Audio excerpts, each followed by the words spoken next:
नमस्कार दोस्तों, राम राम, जय श्री राम, हरिओम, राधे राधे, जय श्री कृष्णा। आज हम बात करने वाले हैं श्रीमद् भागवत गीता जी के पंचम अध्याय की, जिसका नाम है कर्म संन्यास योग। इसके पूर्व हमने चतुर्थ अध्याय का अध्ययन किया था, जिसमें हमने ज्ञान कर्म संन्यास योग के बारे में अध्ययन किया था।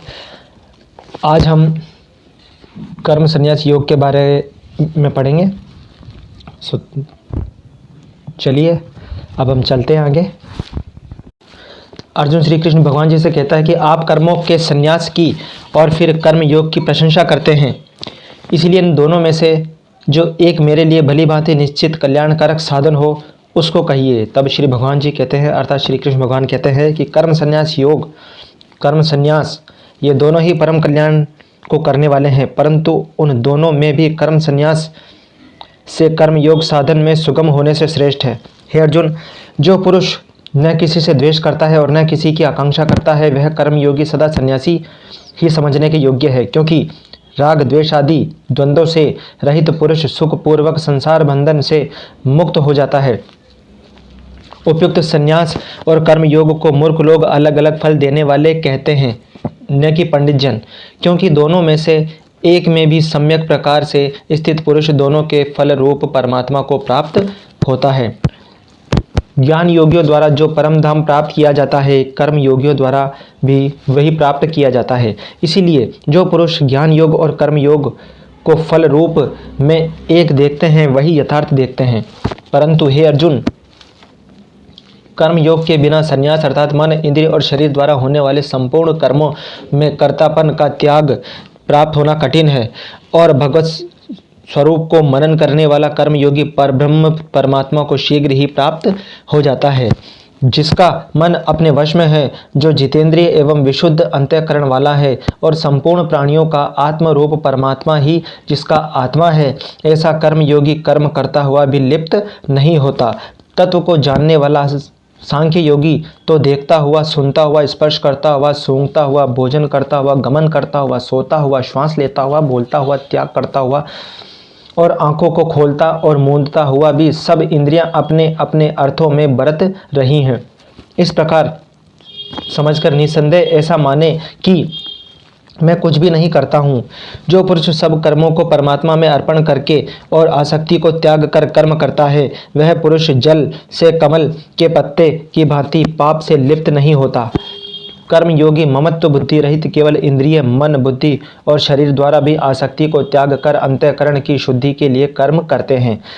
कर्म योगी कर्मों के फल का त्याग करके भगवत प्राप्ति रूप शांति को प्राप्त होते हैं, और सकाम पुरुष कामना की प्रेरणा से फल में आसक्त होकर बंधता है।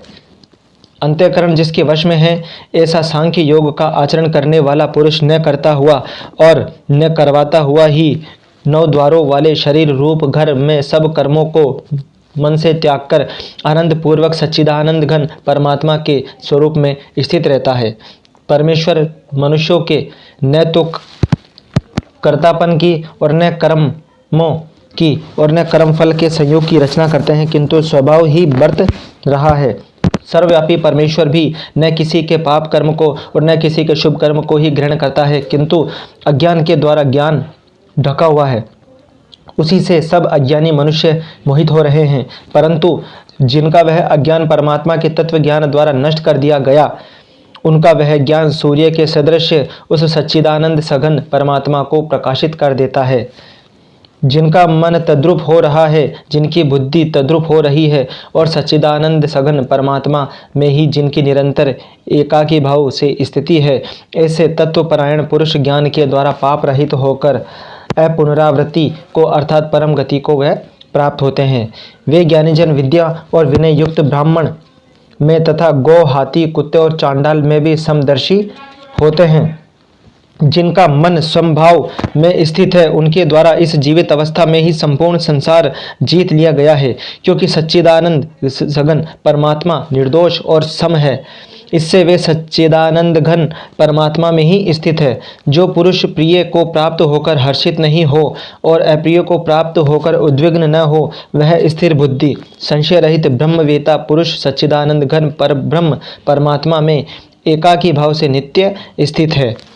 बाहर के विषयों में आसक्ति रहित अंतःकरण वाला साधक आत्मा में स्थित जो ध्यान जनित सात्विक आनंद है उसको प्राप्त होता है। तदनंतर वह सच्चिदानंद घन परब्रह्म परमात्मा के ध्यान रूप योग में अभिन्न भाव से स्थित पुरुष अक्षय आनंद का अनुभव करते हैं। जो ये इंद्रिय तथा विषयों के संयोग से उत्पन्न होने वाले सब भोग हैं, यद्यपि विषय पुरुषों को सुख रूप भासते हैं तो भी दुख के ही हेतु हैं और आदि अंत वाले अर्थात अनित्य। इसीलिए हे अर्जुन, बुद्धिमान विवेकी पुरुष उसमें नहीं रमते हैं। जो साधक इस मनुष्य शरीर में शरीर का नाश होने से पहले ही काम क्रोध से उत्पन्न होने वाले वेग को सहन करने में समर्थ हो जाता है, वही पुरुष योगी है और वही सुखी है।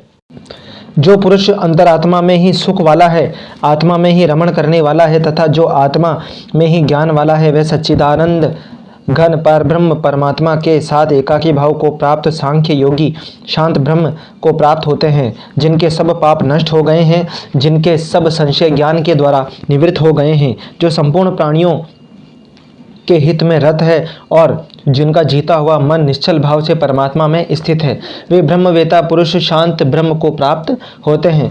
काम क्रोध से रहित जीते हुए चित्त वाले परब्रह्म परमात्मा का साक्षात्कार किए हुए ज्ञानी पुरुषों के लिए सब ओर से शांत परब्रह्म परमात्मा ही परिपूर्ण होते हैं।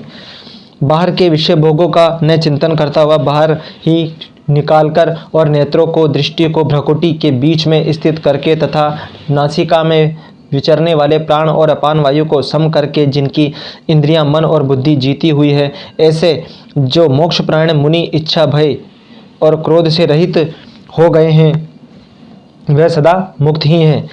मेरा भक्त मुझको सब यज्ञ और तपों को भोगने वाला संपूर्ण लोकों के ईश्वरों का भी ईश्वर तथा संपूर्ण भूत प्राणियों का सुहृदय अर्थात स्वार्थ रहित दयालु और प्रेमी ऐसा तत्व से जानकर शांति को प्राप्त होते हैं। ओम तत्सदिति श्रीमद्भागवत गीता सोपनिषदस्यु ब्रह्म विद्याम योग शास्त्र श्री कृष्ण अर्जुन संवाद कर्म संन्यास योगो नाम पंचमो अध्याय। तो दोस्तों, आज ये पंचम अध्याय हमारा श्रीमद्भागवत गीता जी का समाप्त होता है। अगर आपको ये वीडियो अच्छा लगा हो तो लाइक कीजिए, शेयर कीजिए, सब्सक्राइब कीजिए और बेल आइकन का बटन दबाना न भूलें और ऑल का ऑप्शन ज़रूर दबाएं, जिससे कि आपको हमारी वीडियो टाइमली मिलती रहे। धन्यवाद।